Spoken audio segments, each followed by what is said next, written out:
যেখানে আজ পর্যন্ত কোনো মানুষ আল্লাহকে দেখেনি, তাহলে মুসলমানরা কেমন করে আল্লাহ এক হওয়ার সাক্ষী দিয়ে থাকে? কেন বলে আল্লাহ ছাড়া কোনো মাবুদ নেই?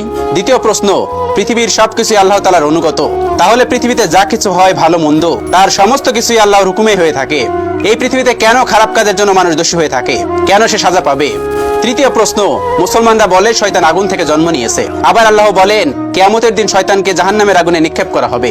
শয়তান যখন নিজে আগুন থেকে তৈরি হয়েছে, তাহলে সেই আগুন শয়তানের কি বা করতে পারে? এক মুশরিক পণ্ডিতের এমন তিনটি কঠিন প্রশ্নের জবাব তৎকালীন সময়ের কোন মুসলিম আলেমরা দিতে পারেননি। এজন্য সেই মুশরিক পণ্ডিত সবসময় গর্ব করে বলতো, কোন মুসলিম আমার এই তিনটি প্রশ্নের উত্তর দিতে পারবে না। একদিন সেই মুশরিক পণ্ডিত যখন কাজের জন্য ঘর থেকে বের হলেন, আর তিনি কিছুটা দূরে গিয়ে একজন দরবেশ ফকিরকে অতিক্রম করেন। ওই ফকির বসে মাটির কিছু পাত্র বানাচ্ছিলেন। যখন মুশরিক পণ্ডিত তার পাশ দিয়ে পেরিয়ে গেলেন, তখন সেই দরবেশ জোরে আওয়াজ দিয়ে বললেন, এই যে মশাই, যদি একটু শুনতেন। সেই পণ্ডিত সঙ্গে সঙ্গে দরবেশের কাছে আসলেন। দরবেশ বললেন, আমি শুনেছি আপনার তিনটি প্রশ্নের উত্তর কেউ দিতে পারছে না, আর সেগুলোর উত্তর নাকি আজ পর্যন্ত কেউ কোনোদিন দিতে পারবে না। আপনি মনে করছেন যদি আপনি সেই প্রশ্নগুলো আমাকে একটু করতেন, তাহলে সেই উত্তর দিতে পারি কিনা চেষ্টা করে দেখতাম। দরবেশের মুখে এমন কথা শুনে সেই মুশরিক পণ্ডিত হাসলেন। তিনি বললেন, আমার এই প্রশ্নের উত্তর বর্তমান জামানার বড় বড় আলেমরা দিতে পারেননি, আর আপনি তো একজন ফকির মানুষ, আপনার কাছে কি বা জ্ঞান থাকতে পারে? পণ্ডিতের মুখে এমন কথা শুনে সেই দরবেশ একটু মুস্কি হেসে বললেন, আরে পণ্ডিত মশাই, প্রশ্নগুলো একটু করেই তো দেখেন। এরপর মুশরিক পণ্ডিত নিজের প্রশ্নগুলো করতে শুরু করলেন। প্রথম প্রশ্নটা করলেন, যখন আজ পর্যন্ত কোনো মানুষ আল্লাহকে দেখেনি, তাহলে মুসলমানরা কেমন করে সাক্ষী দিচ্ছে আল্লাহ এক এবং অদ্বিতীয়? দ্বিতীয় প্রশ্ন হচ্ছে, যখন পৃথিবীর সবকিছু আল্লাহর অনুগত, তাহলে ভালো খারাপ সবকিছু তো আল্লাহর হুকুমে হয়, মানুষ কেন হারাম কাজের জন্য শাস্তি ভোগ করে দোষী হবে? তৃতীয় প্রশ্নটি হলো, আল্লাহ রাব্বুল আলামিন শয়তানকে আগুন থেকে সৃষ্টি করেছেন, আবার কিভাবে আগুনে পোড়াবেন? এরপর সেই মুশরিক পণ্ডিত হাসতে হাসতে বললেন, যেগুলোর উত্তর আজ পর্যন্ত কেউ দিতে পারেনি, আমি জানি আপনিও পারবেন না। এই প্রশ্নগুলো শোনার পর সেই বুজুর্গ অনেকক্ষণ সেই মুশরিক পণ্ডিতের দিকে তাকিয়েছিলেন, আর মনে মনে কি যেন ভাবনা চিন্তা করছিলেন। আর এদিকে ফকির দরবেশের এমন অবস্থা দেখে মুশরিক পণ্ডিত মনে মনে খুব খুশি হচ্ছিলেন। এরপর সেই ফকির দরবেশ হঠাৎ করেই নিজের হাতে থাকা উপস্থিত একটা মাটির পাত্র দ্বারা সেই মুশরিক পণ্ডিতের মাথায় প্রচন্ড জোরে আঘাত করলেন। আর সেই পাত্রের আঘাতের কারণে মুশরিক পণ্ডিতের মাথা থেকে রক্ত বের হতে শুরু করলো। এতে পণ্ডিত রেগে গেলেন। আশেপাশের লোকজনও বিষয়টা খুব খারাপ চোখে দেখলেন। তখন মুশরিক পণ্ডিত বললেন, প্রশ্নের উত্তর যখন বুদ্ধি খাটিয়ে দিতে পারেননি, তখন দৈহিক শক্তি ব্যবহার করে আমাকে জখম করলেন।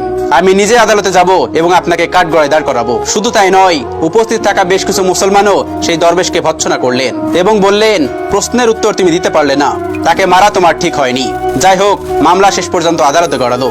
তৎকালীন কাজী সাহেবের সামনে সেই ফকিরকে জিজ্ঞাসাবাদ করা হলো। কাজী সাহেব বললেন, আপনি এই ব্যক্তিকে মেরেছেন কেন?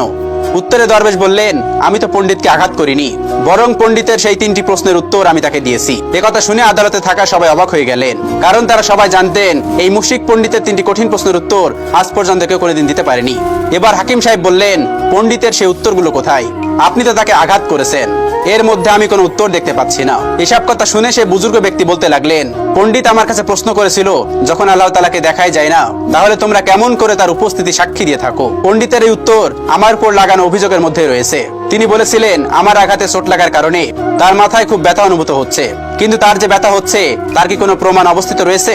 সাক্ষী উপস্থিত আছে? একথা শুনে সে পণ্ডিত বলতে লাগলেন, একথার সাক্ষী হবে কেমন করে?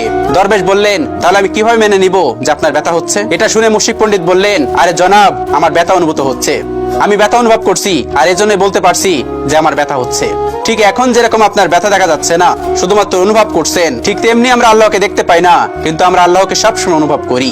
আর এই পুরো কায়নাত বিশ্ব জাহান তার একাত্মবাদের স্বীকৃতি দেয়। এটাও আপনাকে অনুভব করতে হবে, কেননা এই পৃথিবীতে আল্লাহ রাব্বুল আলামিনের অনেক উপস্থিতি রয়েছে, যার মাধ্যমে প্রমাণিত হয় তিনি এক এবং অদ্বিতীয়, তার কোনো শরীক নেই। এরপর মুশরিক পণ্ডিত বললেন, চলুন মেনে নিলাম যে আপনি প্রথম প্রশ্নের উত্তর দিয়ে দিয়েছেন, তাহলে এবার আমার দ্বিতীয় প্রশ্নের উত্তর দিন। তারপর সেই বুজুর্গ দরবেশ বলতে লাগলেন, আপনি বলেছিলেন যা কিছু হয় তা সবকিছু আল্লাহ রাব্বুল আলামিন করে থাকেন, তাহলে কোনো খারাপ কাজের দোষ মানুষ কেন নিবে এবং এজন্য কেন শাস্তি পাবে? তাহলে আপনার এই প্রশ্নের উত্তর আপনার এই অভিযোগের মধ্যে রয়েছে। আপনি আমার উপরে যা লাগিয়েছিলেন, যখন সবকিছু আল্লাহ রাব্বুল আলামিনই করেছেন, তাহলে এর মধ্যে আমার কি দোষ আছে? আপনি আমার উপরে কেনই বা অভিযোগ করেছেন? তারপর সেই পণ্ডিতের দ্বিতীয় প্রশ্নের উত্তর সে বুঝতে পারলো। আর তৃতীয় প্রশ্নের উত্তর হলো, শয়তান আগুন থেকে সৃষ্টি হয়েছে, আর আল্লাহ বলেন কিয়ামতের দিন শয়তানকে জাহান্নামের আগুনে নিক্ষেপ করা হবে। তাই আগুন আগুনের কি ক্ষতি করতে পারে? তাহলে এখন আমি আপনাকে এটি বলবো, আপনি কিসের তৈরি? তখন সে মুশরিক পণ্ডিত বললেন, আমি মাটির তৈরি। এ কথাটি শুনে বুজুর্গ দরবেশ বললেন, আমি যে পাত্রটি দিয়ে আপনার মাথায় মেরেছিলাম সেটি কিসের তৈরি? তখন সেই মুশরিক পণ্ডিত বললেন, সেটিও মাটির ছিল। এরপর বুজুর্গ দরবেশ বললেন, একদম সঠিক। যেমন ভাবে আপনি মাটি থেকে সৃষ্টি হয়েছেন আর সেই পাত্রটিও মাটি দিয়ে তৈরি হয়েছে, তবু আপনার মাথা ফেটে গেল।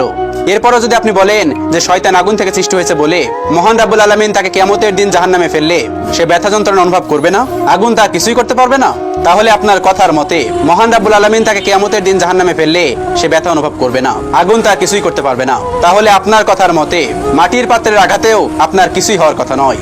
তাহলে কেন আপনার মাথা ফেটে গেল? তেমনি ঠিক একইভাবে কিয়ামতের দিনেও জাহান্নামের আগুন শয়তানকে জ্বালিয়ে পুড়িয়ে নষ্ট করে দেবে। ভিডিওটি ভালো লাগলে শেয়ার করে অবশ্যই কাছের মানুষগুলোকে দেখার সুযোগ করে দিবেন। Thanks for watching.